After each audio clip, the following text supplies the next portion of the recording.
That song is never gonna get old, bro. Just like he's getting punched and he's still fighting. He's getting shot and he's still fighting. Yeah, he's guys. getting shot in pitch black and he's beating everybody's ass and they have Uzis. Yeah, so it's spoiler talk time.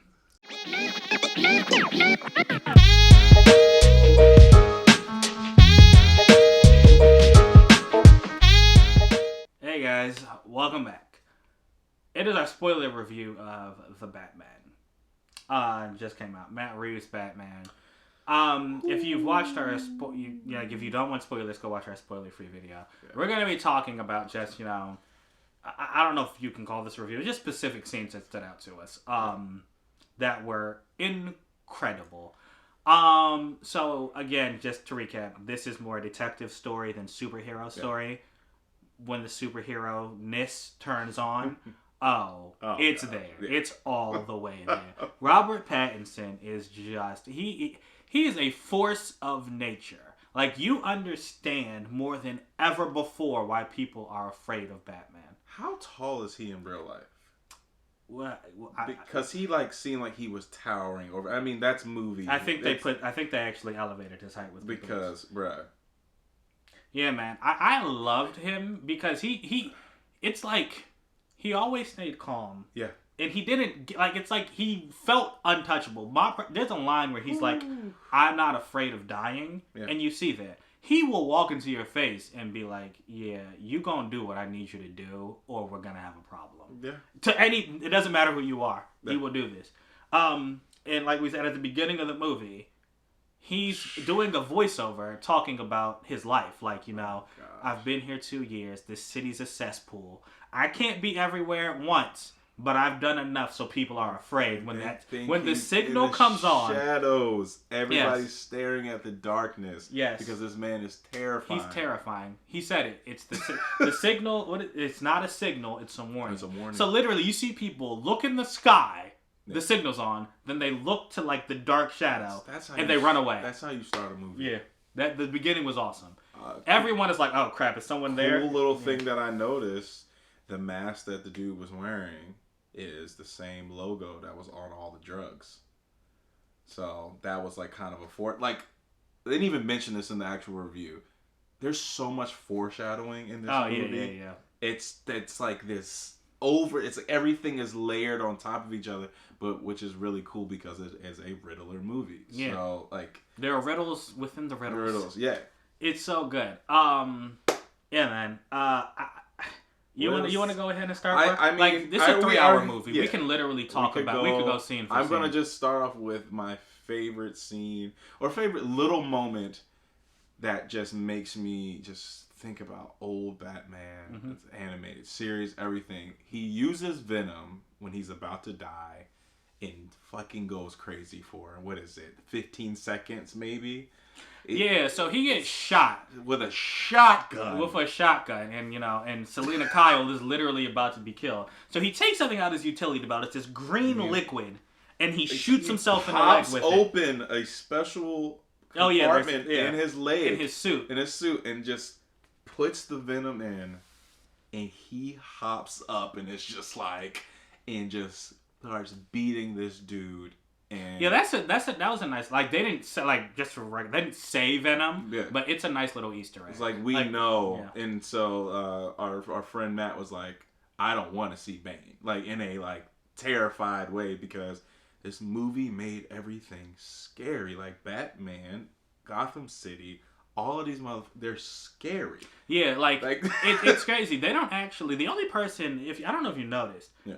I think the only one who actually called him Batman was the Riddler on those notes. Mm-hmm. Everyone else kept calling him Vengeance because, as you saw in the trailer, when he beats the crap out of you, he tells you, "I am Vengeance." Which towards the end of the movie, he realizes may not be the best way to go about things. And that's why. And then one of the Riddlers at the end say that to him, I am Vengeance. Yeah. And it's he's like, oh crap, I inspired you in the wrong way. In the wrong way. Yeah. Just like the Riddler said, we did this. Yeah. So besides all the amazing fight choreography, I'm sorry, I have to mention this. There's a scene you've seen in the trailer where he's walking through bullets being shot at him, right? In a hallway. That scene in the trailer did not do it justice. No, it did What you not. need to know is it's literally like the Luke in the elevator or Darth Vader on the in Rogue One. My God. When he drops down from the elevator, everyone it's quiet, and then he just goes off. And they shoot bullets, and literally the only light in that room is the bullet fire. Bullet fire. Like, something's done so well. You go back, we always bring up our old movies, now that I think about it. Yeah, I was about to say, it happened in Resident Evil. And it was done horribly. Well, it's not done as good as this. Right. Like, in this, like, every time the bullets fire, you see him taking someone out. And he's just grabbing and flipping, and then you see another person trying to shoot. They get hit, and they're still shooting in the air, and that's when you see him, and it's all this progressive shot. Yeah. And this Batman is coming down the hallway. Yeah, exactly. That is beautiful editing, man. I mean, and up until that point, I don't think we really saw him use his utility belt. Oh, yeah. Yeah, I really liked, like, in the ending fight, like, you know, you see his Batarang is actually the symbol on his chest. I thought that was cool. Really dope. He brings out his utility belt to, like, make, like, a smoke bomb come out, and then when he comes out that smoke, he's just... The Batman was really good, is what I'm trying to say. Yeah, that scene was, like you said, the superhero. Yeah. Him coming down and blowing up all the glass. Yeah, that was the best. Yeah, that's the only falling down and beating everybody's ass. That's the only grand entrance he made. Normally, he just it was astonishing to me. He'd walk up, you know, he's the Batman. You think he'd sneak into places or blow up stuff like he did. That was the only time he did that. Other times he literally just knocks on doors and says, "Do you know who I am?" I just don't know how you don't hear them squeaky boots when he's in the darkness. It's like he's always walking in the combat boots, and he's like, "Yeah, do you know who I am?" Or he's like, "Yeah, we're not gonna have a problem here, are we?" Like he will fight anyone. Yeah. And I think that like Bruce Wayne, you know, he said, "I'm not afraid to die." Yeah. Like I believe you. He had a nice little moment of growth when, like Alfred, Andy Serkis gets hurt in this movie. Oh man! Though he's hardly in the movie though. He's hardly in the movie, and it's like that is such an Andy Serkis move. What you mean? Like they will cast him as these characters. I won't say not a move for him. This is just what like the movie industry does with him. They'll cast him. He's an amazing actor in everything really he does. And they're like, You can have 5 minutes. Yeah, it's just he might have like a total of 6 or 7 minutes on screen time. Like seriously, I think the when he's in the hospital and he's laying on the bed is the longest scene. Yeah, that's the longest scene. When he's talking to Bruce and Bruce realizes, you know, oh, you know what? I wasn't afraid of me dying, but I do have something to lose. Yeah. Cause I think that was a nice little moment of growth. Yeah. And just speaking of him, his Alfred was really good. He was okay. He's clearly running Wayne Industries because Bruce has zero interest in it. Yeah. He's been running everything since I guess Bruce was he was orphaned, which is a big thing on this movie. Yeah. So that's what I really want to get to. The Riddler. Yeah. The Riddler was spectacular. Paul Dano. He plays kind of two characters in his full costume. Yeah. You've seen the costume with the Riddler. Yeah. When he's the Riddler, he's, you know, like this crazy genius mastermind who's literally going out and taking out Gotham's corrupt.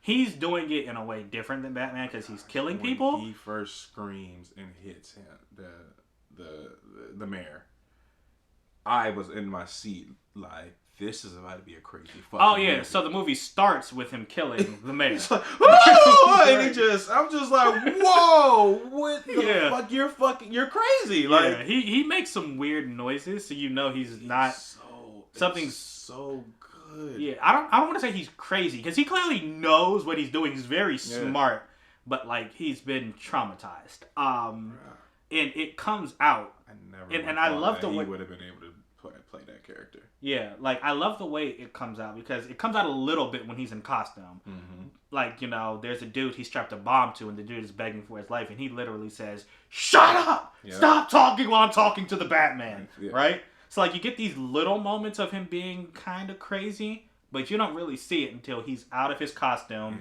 and he's explaining, and like he's in Arkham, just like going off about this plan he has. That weird, cheap looking. That was okay. I didn't talk. That's one thing I didn't like. His collar in the joint connect. I was like, what the fuck was that for? It looked like a really bad prop. What are you talking about? He had a collar on. Very large collar. It looks like he probably could have put it over his head. And I was like, so attention to detail for me. And I'm just looking at it. I was like, that don't look like it will hold anybody.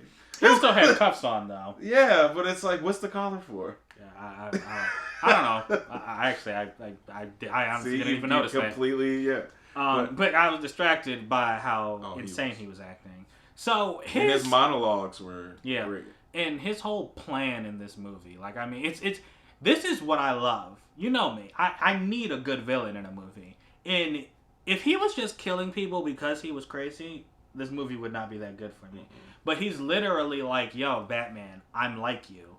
And though he's saying it in a very crazy voice, I mean, he's kind of saying it like they're two sides of the same coin. He's like, I'm cleaning up corruption in a way that actually works.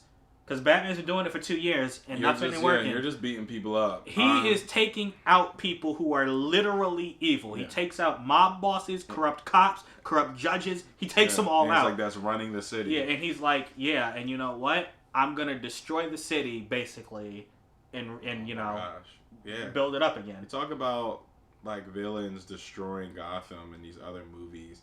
This one was like, oh, you thinking the movie's over? Oh, they caught him? No, he's just like, yeah. This is just the beginning. Yeah, literally. When he gets out of his costume, when he's eventually caught, you're like, I was like, yo, are we at the end of the movie? I was like, nah, it hasn't been that long yet, right? Like a plan. Like his plan was to get caught. Talk about the one thing I didn't like that I couldn't mention, and then spoiler-free review is it's a scene in the movie where he's in jail. This is at the end. They see that Batman saved everybody, and the Riddler is talking to someone in a cell. They made it very ambiguous, so it could be any of the Batman villains. I really didn't need it. I didn't need it because everything else was perfect. I didn't need for you to introduce a character at the end that possibly we won't get to see. Or possibly means nothing to the story. Well, we don't know. See, I get what you're saying. Yeah. If in the second movie nothing happens, you're like, why was that in here? Yeah. But I mean, we won't know until the second movie. And that's going to be what? Another 3 to 4 years? Yeah. So probably. That's like getting mad at like an after credit scene, bro. Like, I mean, you don't. Yeah. They were trying to be very, just like. I think the problem is he seemed like the Joker a lot. But it's like, no. But it could be anyone. It literally could be anyone. And we are giving a lot to the director and saying that he wouldn't do something like that. Yeah, so I mean, I think that's what it is. I think that was actually, in my opinion, I think that was more so a scene for the Riddler than for whoever he was talking to. Yeah. Because the dude was like, people love a comeback. Yeah. So like the Riddler was like, I think he was like getting really depressed. Then he got excited. And then he got excited again. I mean, we all know, and I mean, any Batman fan, it's like we know that they always get out. Yeah, they are gonna get out. They always get out. So maybe what's that's going on at Arkham. Yeah. Maybe it's setting up for the future where there's a huge rogues gallery. Yeah. I'm here for it. I really love the Penguin. I loved him so much. Penguin was dope. Every scene he was in. Yeah, so in this movie, they kind of show him at his beginnings. Mm-hmm. He's working underneath another mob boss, in this movie. Falcone. Yeah. And then when Falcone dies, they're talking about a power vacuum, and they literally the camera pans over to a shot of Penguin. Mm-hmm. He about to take over, man. And he does, and I'm glad that they stuck to that. Yeah. Other people may not like the Penguin as I like it. I like that we're seeing that, and we're gonna have a side enemy the next movie possibly. But the Penguin's always gonna be part of that crime syndicate. And speaking of the chase scene, dear God, when the Batmobile starts, I started freaking out because I was like, it was so much. Again, the foreshadowing, like. We saw the dual motors. We saw one motor being built, in a scene afterwards, but in the original scene where we first see Alfred, you see this fucking, it has to be a fucking V12, like long ass motor in the corner. And I'm like, oh, that's going into the car that's in the background that's being covered. Like, we knew, and then when it starts up and it's a damn jet motor, it just sounds so good. Like, it had to, like, power up, but then you think about all the Batmobiles over the You said it was a what motor? Like a jet motor. It looked like a fucking jet motor. You know what I'm saying? Like, all of the Batmobiles over the years had this. It's like, what the hell? Like, no car would have this thing that's shooting out the back. Somehow they made it. Yeah, they made this one work. Yeah, and I have to admit, like, made it so right. As excited as I was when I saw it in the trailer, I really thought, I was like, yo, is he just like driving a muscle car? But no, it worked. And when he finally catches Penguin, and he smacks his car, yes, yeah, like, and the car goes in the air, like, and he's rolling around again. Another reference to Fast and the Furious. They tried that in freaking Tokyo Drift, and it was cheesy as hell. This, like, it felt like you were in there. You were in the car with Penguin when he was tumbling in the air, and like, I'm like, you don't survive. I know. I was like, yo, Batman, do you care about this man's health? Like, he was very brutal in this movie. Yeah. And this is early. He learns how to pull punches as he gets older, and then you get Ben Affleck Batman where he doesn't care anymore. It's like, it's growth. It's growth, and like you said, we get to see it with his decision making. Yeah, at the very beginning when he first comes out, he's not showing. Like, he electrocutes somebody, yo. Like, the dude, straight to the neck. The dude has he has no chill. Guys, there's so much. Yeah. This is definitely going to be one I'm going to be buying and rewatching. I'm going to be rewatching that chase scene. I'm going to be rewatching the hallway scene. I'll be rewatching the end scene when he's fighting in the smoke. That scene where he, like, so the police catch him. Oh my gosh. The police catch him. We can end with that. Yeah. And then he, they take him back to the station, and they try to unmask him, and he wakes up, and he's ready to fight like 30 cops, right? Like, and it would have been bad. That would have been yeah. I actually think he would have won though. I always think about that when it comes to Batman. He always goes to these crime scenes. That he was locked in basically a cage with all those police officers. Right. I'm like, it would have he probably would have been maybe 3 left. But it would have took at least. Yeah, it would have taken all of them. He would have beat him. He would have beat him, y'all. This Batman would he was not going down. Yeah, it would have been a lot. He probably would have used that damn venom. So maybe killed everybody. Maybe, that would have been bad. You're right. That would have. If he pulled that out, bro. Yeah. So like, you know that scene, Gordon lets him out or whatever, and he's like I loved that scene. Because it was probably the most real I've ever seen. He's literally just running down the hallways through a police station. Like, pushing people out the way. Like, a Batman movie wouldn't show that. No. They would show him walk out the door. Then the next scene might be he's on the roof already. Camera angle shoots. So he's running through the hallway. Then he shoots his grappling hook, and he literally goes up while his music's playing, of course. The camera turns, shoots down. I'm like... Yeah, our theater was going crazy at that scene. The camera angles, and he finally gets to the top, and the police are. It looks like he's afraid of heights for some reason. Because he's on top of a skyscraper. It scared me. And then it was just like Matt was next to us and said, "Yo, this is like." He's like, "This is year 2. Like this is after year 2. Like he's not used to being high up. The Batman we know like loves being up. Yeah, man. Yo." But then he does. I forget if he presses a button or something, but he pulls. Zips up. Yeah, he zips up and he pulls something, and then the wings come out. And the wings on his suit come out. And when he jumps off, oh my gosh, that scene was so good, y'all. Yeah. Like the way he swung through the city. Please, down at the bottom, just in the comments, tell us, like if you felt that fall. Yo, like, when he smacked, oh God. Yo, and it's like I thought he died. He's still like he's not good at everything, and I think that's what made this movie stand out. Like the most. He's not great at. He can fight. He still gets hit. He can fight. He still gets shot with a shotgun. Yeah. It's like he flies, but he don't do it too great. Yo, he smacked his head against that bridge. Yeah, I was like, yo, what is his helmet made out of? And how was his face, the part that's not covered, not bleeding? That was crazy. But yeah, this was good. This was to have a concussion every night. This was like Daredevil first season. He did put on the glasses. What are you talking about? So when he was talking to Alfred. Oh yeah, he does put on sunglasses. And then like the light hit his eyes. Yeah. And he was just like... That was subtle. Yeah, he puts on sunglasses when he's talking to Alfred in the daytime. Yeah. He's not used to it. Not at all. But yeah, so like I like that because this was like Daredevil season 1. Remember, Daredevil he was getting hit and getting hurt. Oh, you know, yeah. he's not. I mean, as good as he is, they showed he's vulnerable. Yeah. They showed this. So Batman Robert is Pattinson. vulnerable. Yeah, I mean, he had like all the scars on his back probably before he was wearing armor. Yeah, I think that the Ben Affleck and Batman v Superman fight scene in the warehouse is still my favorite fight scene ever. I think hands down. But we can agree on that one. But hands down. this one was pretty close. Yeah. Also, this movie was very dark.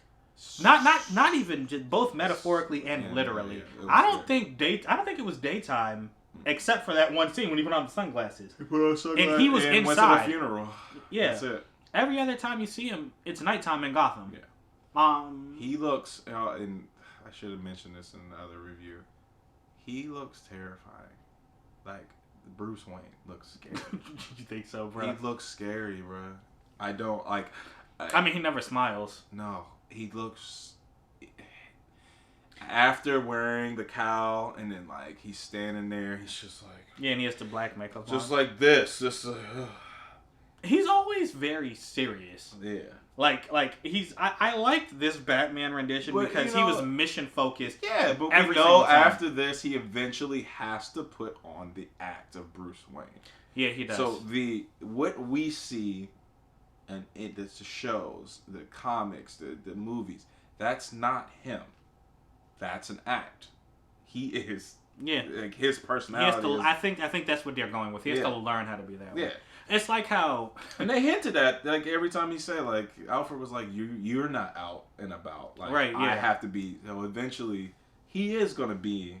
He has to Bruce Wayne is his mask.